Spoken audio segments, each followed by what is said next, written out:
Telugu Titans versus Haryana Steelers మధ్య జరిగిన మ్యాచ్లో తెలుగు టైటన్స్ అయితే అదరగొట్టి ఈ మ్యాచ్ని అయితే వారు వన్ సైడ్ చేసి విక్టరీ కొట్టడం జరిగింది. సో ప్రో కబడ్డీ 12 సీజన్లో 5 మ్యాచ్లు అయితే వరుసగా గెలవడం జరిగింది.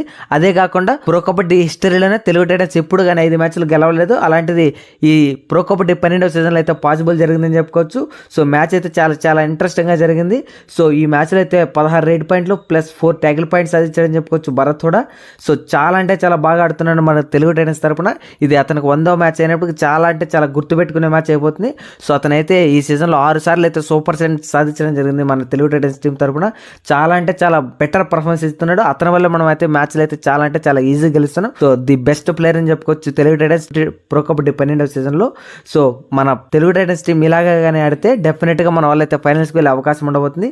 ఇప్పుడైతే పాయింట్స్ టేబుల్లో నెంబర్ 3 ప్లేస్లో ఉన్నారు. సో తెలుగు టైటన్స్ ఈ సీజన్ కప్పు కొడుతుందో లేదు కింద కామెంట్ చేయండి. అలాగే మీరు కానీ మన ఛానల్ కొత్తగా వచ్చినట్టయితే మన ఛానల్ సబ్స్క్రైబ్ చేసుకోండి. ఈ వీడియోని లైక్ చేయండి. కబడ్డీ లవర్స్ అని మీ ఫ్రెండ్స్కి ఈ వీడియో షేర్ చేయడం